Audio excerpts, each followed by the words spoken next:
All right, we're here as the Lost Rider Podcast.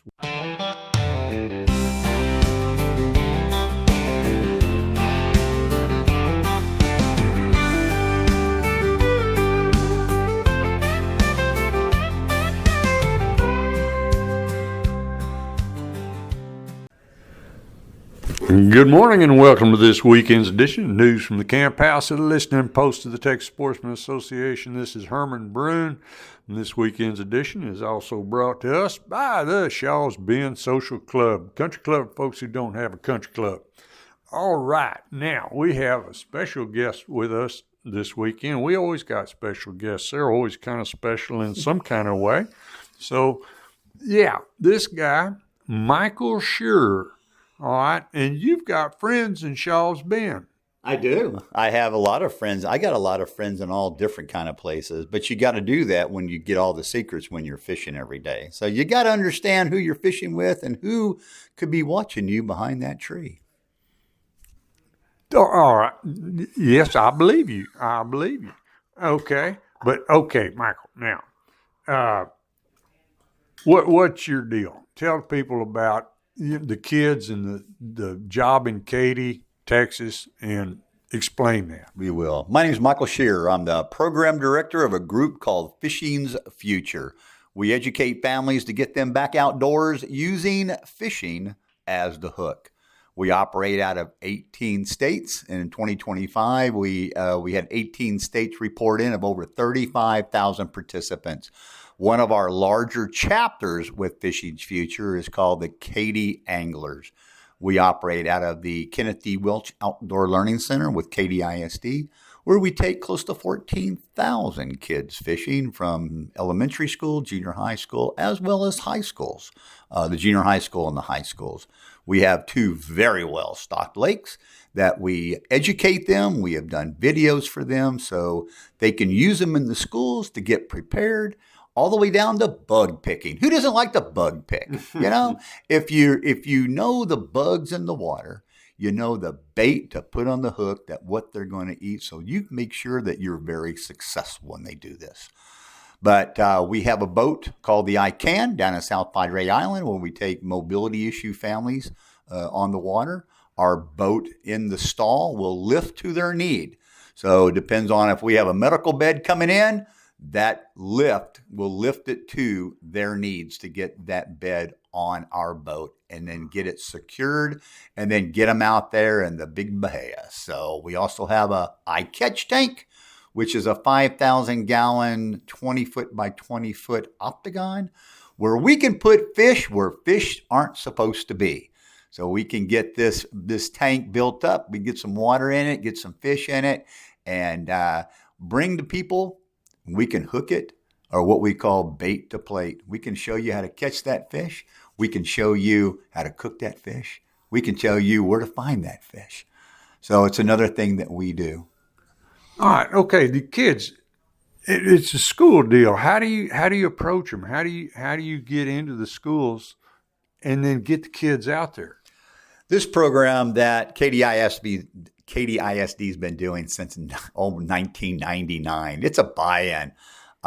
They have what they call the Outdoor Adventure Ed. And they actually started fishing in schools with Take Me Fishing Houston, which then it did Take Me Fishing Hutzel, which is Hutzel Elementary School. And these educate kids, third grade, fourth grade, and fifth grade, everything they need to be a positive influence and get them out there fishing. But it's not just a kid thing, because when they come out to the Outdoor Learning Center, they get to bring their parents. And now we have sent things home. We can show them where those parents.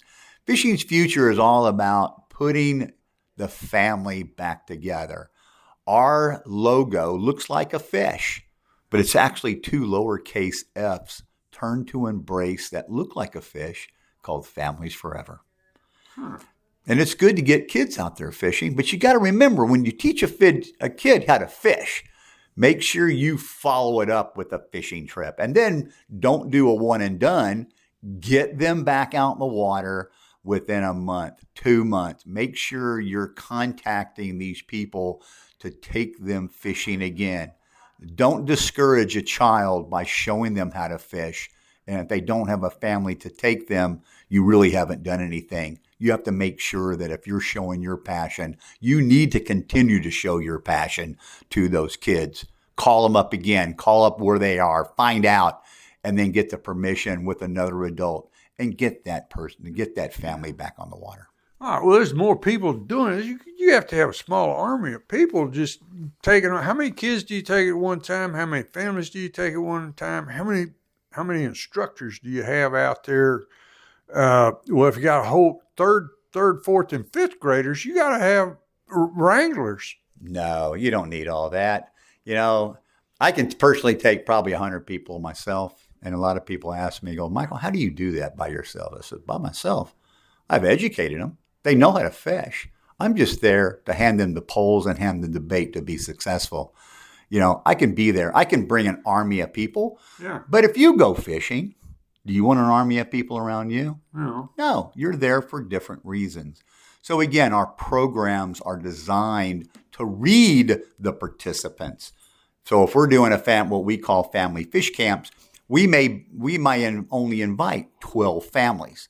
If we get all 12 families, we'll then start bringing our volunteers. And all of our volunteers are certified with the state. And that means they come with a criminal background check. And we have a lot of policies. We have no touch policies. We have stick to the scripts. We don't like to do a lot of storytelling while we're with these people. We want to educate them what they need to be successful. And if you want to hear it, I can give you my 4 tips on being a successful fisherman as a kid, family, whatever. You ready? Go ahead. Here it is. Yeah. Number 1, and this is going to blow you away, Herman. To learn to fish is to learn the fish. So if you know everything about this fish, you know where to find it, the habitat, with the rules and regulation, what does it eat, you're going to be successful. Because that also teaches you the gear that you need to go to academy and buy and all these other things. Number 2, only cast where the fish are. Don't cast where the fish are not. And again, if you don't understand that, repeat number 1. To learn to fish is to learn the fish. Habitat is a key. Most of the fish that you are going to catch as a beginner is probably 2, 4 to 6 feet right in front of you. These fish are looking up at you, and you're looking out here, but if you look down into the water, those fish are there ready to bite whatever you throw. Number 3, know before you go. And that go back to number 1 if you don't understand that, but know before you go. Understand rules and regulations. Understand where and what fish. Work with your family. Work with your educator. Go back to journaling. You're big in journaling, and we're big in journaling. We want people to understand by journaling that adventure they're getting ready to take so they can do the research on where these fish are, and then maybe come back in the dinner table, as a family and write down your adventures together. Draw pictures of those fish that you did. And the last one, if you don't know, let it go. So again, that can mean I got a fish. Am I going to keep this fish? But the only thing that you don't want to let go from that fishing trip is that memory with that family that you just did it. If it's with a family, if it's with a grandpa, if it's with you, Herman, taking you out with your beautiful dog over here, that's the memory. They're going to be talking about this. All right. Yeah. Okay. So is this primarily what you see? Is it mostly new families, people that have never done this, or Well, it's all about R3. The R3 campaign that started with hunting, the recruit, retainment, reactivation. So you want to recruit new families. You want to bring them in there. So we talk about purchasing licenses. You want to retain what you did. You never want to do a one and done. One and dones are not in my vocabulary. I like one and, oh my God, let's do it as much as we can. And then the reactivation is, let's say, Herman, you bought a fishing license 15 years ago and you never bought another one because you just wanted to give up fishing. Well, you're the ones that we want to get rehooked, get you re-excited. And the way we're doing that is with a new program that we just got a grant with the Fish America Foundation, R3, which is powered by the ASA, the American Sports Fishing Association, all around the new Fishing's Future Ambassador Program for 15 to 17-year-olds. There's a big gap between 18 and 39s on volunteering. So, they've got life changes. They've got things to do. They've got colleges. Are we going to have babies? Are we going to do this? Are we going to do that? Oh, do I have to buy another fishing pole? So they've got all these decisions, and they're really not worried about volunteering. But the 15 to 17-year-olds, they're excited.